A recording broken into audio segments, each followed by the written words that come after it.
এটা jet farm, এটা সামাসিয়াল মাঠ ফার্ম, আর এগুলো হচ্ছে সামাসিয়াল। এটা হচ্ছে যে 3 গোড়া মোটর আর্মিচার, এটা আমরা কমপ্লিট করছি। এটা হচ্ছে যে আধা গোড়া, এটা হচ্ছে 1 গোড়া,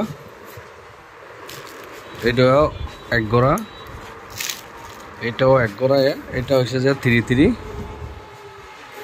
এটা হচ্ছে যে 1 গোড়া, এটা হচ্ছে 3-3, এটা 3-3।